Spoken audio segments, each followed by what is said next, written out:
Well, hello, I'm back. It appears this is happening every week, and I don't know what's happening.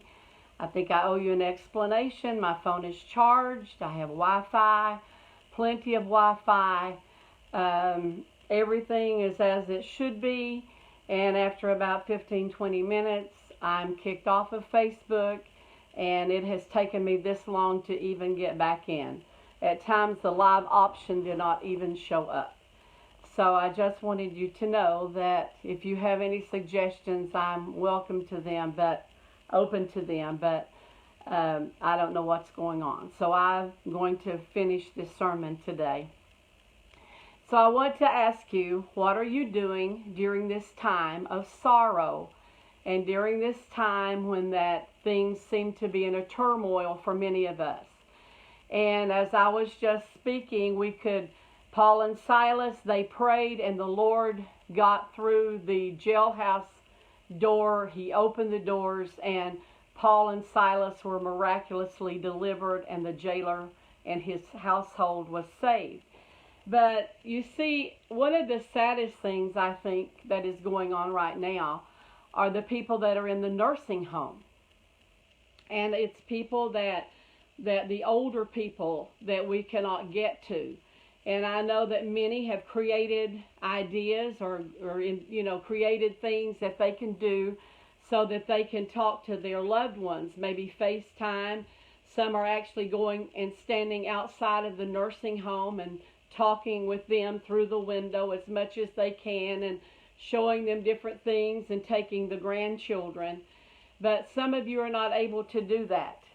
Maybe you're in a different place than they are, a different location, and you're not able to do that.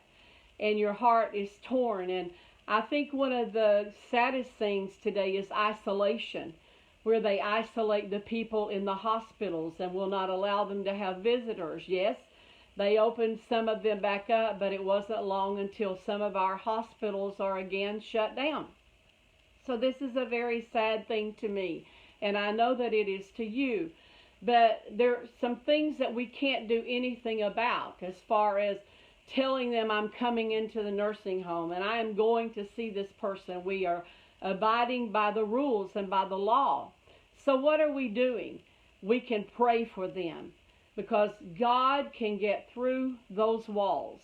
He can encourage them in ways that you cannot even imagine.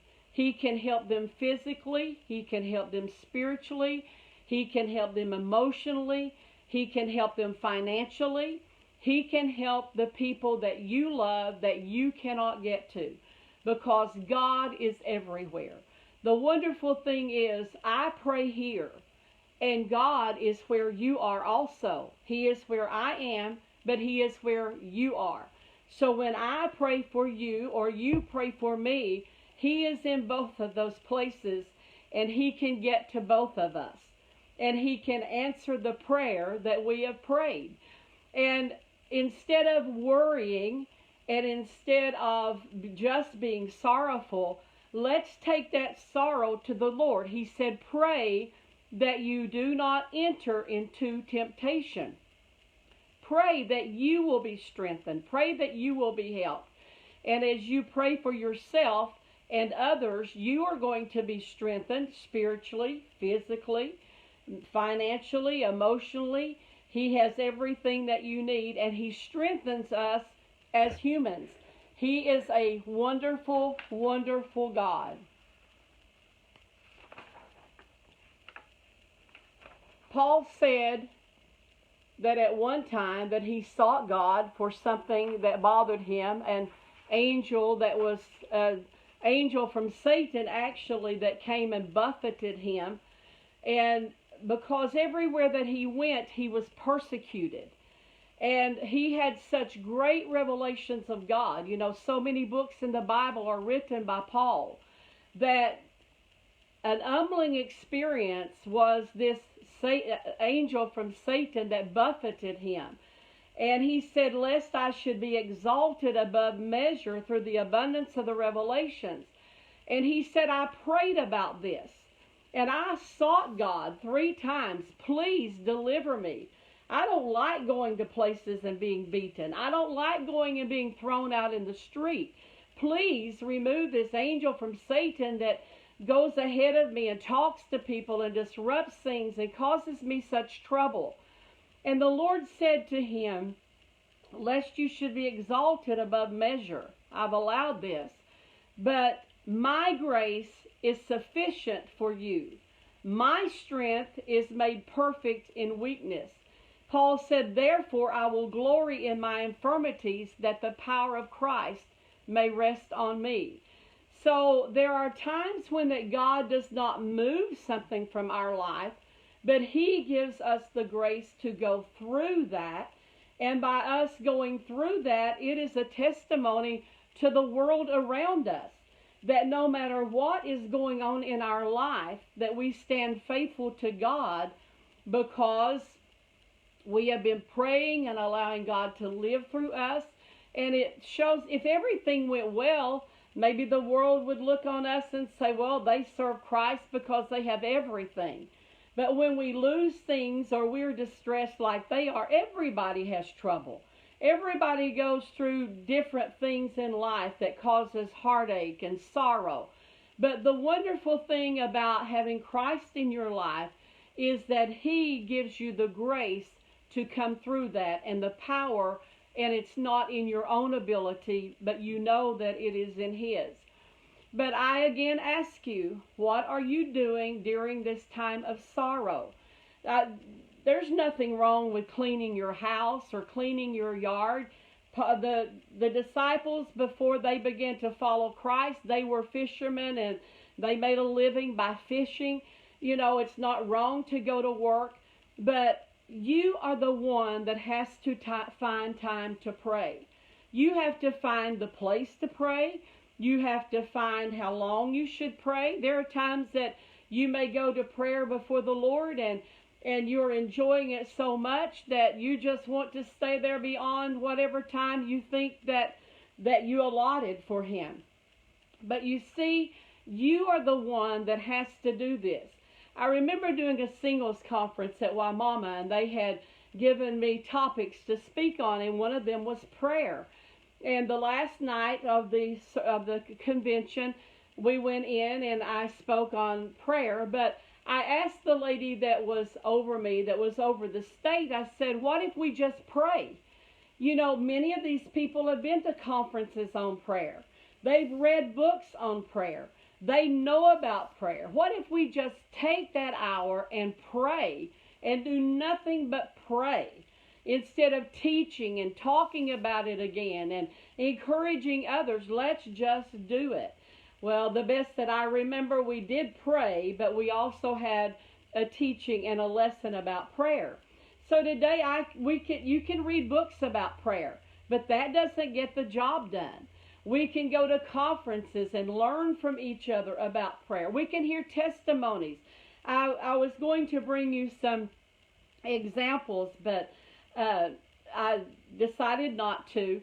But like Corrie ten Boom, when she was in the prison in Germany and was let out by mistake, I do respect her, and she is one of my heroes. But her sister Bessie is really my hero, or Betsy, whichever that it was. And because she is the one that always encouraged Corrie.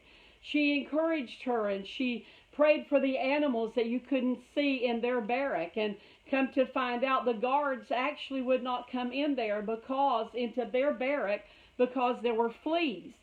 And she would witness to people, even though she was being beaten and even though she was being persecuted during her time of sorrow and during her time of grief. And her sister actually died there. Corrie was let out on a clerical error, they said, but we know that it was God used that. But here was her sister who just encouraged and prayed and sought the Lord, and wherever she was, even though it was a sad time, their dad even passed away in one of those prison cells, but she encouraged and kept on. Is there somebody today that even though you're distraught and you're concerned about what's going on in this world and this virus and however that you feel about it, there's a concern there. What are you doing? Is there someone that you can encourage? Is there someone that you can lift up today? Is there someone that you can pray for today?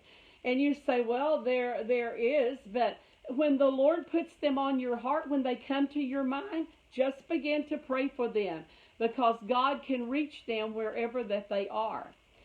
So this is up to you. Whatever that you do during this time, you may clean your house, you may mow your yard, but please take time to pray. Take time for the Lord. Pray for yourself, pray for your church, pray for your pastor, pray for your friends, even pray for your enemies, the Bible says. So thank God we were able to get back on Facebook and finish this sermonette. Later on, I'm not sure I was able to save the other one even, but I hope that this encourages you today that you can do something for God, because you can pray. So today, if you don't know Jesus, I never like to close the broadcast without giving someone an opportunity to accept Jesus. All you have to do is accept Him, believe that He's the Son of God, ask Him to come into your heart, give Him your life, and confess that you have done so. Will you pray with me now? Dear God,